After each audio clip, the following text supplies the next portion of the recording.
The fact is, in the shadow of this Capitol, right under everyone's noses in this building, right now, there are drug dealers out in the street with guns, violating federal law, illegal.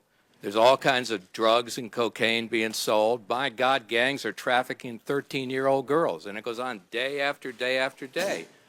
What we've got to do is interdict these people, get them off the street before they get to the next crime scene.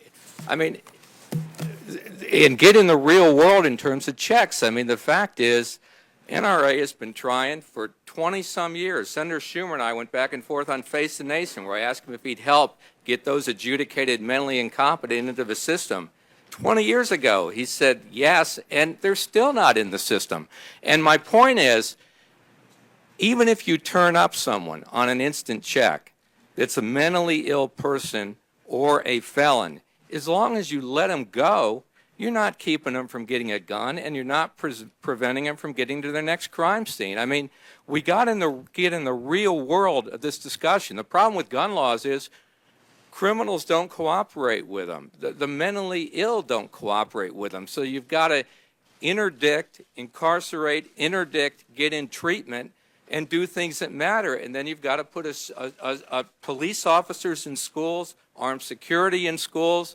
But let's do the things that work. Let's get serious about this.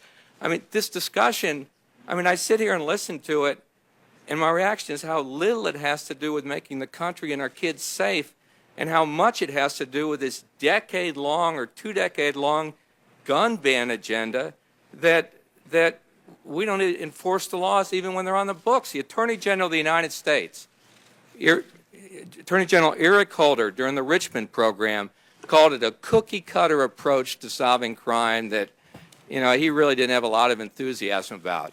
I remember Senator Sessions held a hearing, and the Department of Justice testified, well, a drug dealer with a gun is a guppy, and we can't really concentrate on guppies.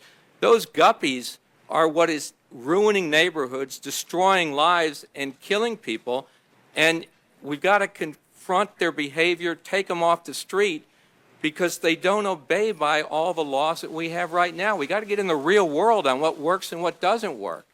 My problem with background checks is you're never going to get criminals to go through universal background checks. I mean, they're all the law-abiding people. You'll create an enormous federal bureaucracy, unfunded, hitting all the little people in the country. Will have to go through it, pay the fees, pay the taxes.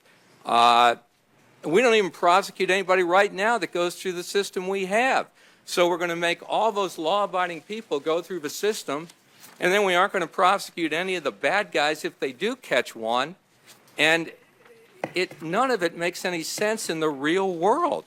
We have 80,000 police families in the NRA. We care about safety. We support what works. I'm trying to be fair to everybody here, and certainly you're going to have a lot more chance to speak. Senator Durbin. Mr. LaPierre, that's the point. The criminals won't go to purchase the guns because there'll be a background check. We'll stop them from the original purchase. You missed that point completely. And I think it's basic. Senator, I think you missed it. Let there be order. I think you're missing it. If you don't prosecute, you're not stopping them. I'll give you an opportunity. Please wait, everybody, for a moment. As I said earlier, there will be order in the committee room. Senator Durbin, and then I'm going to give you a chance.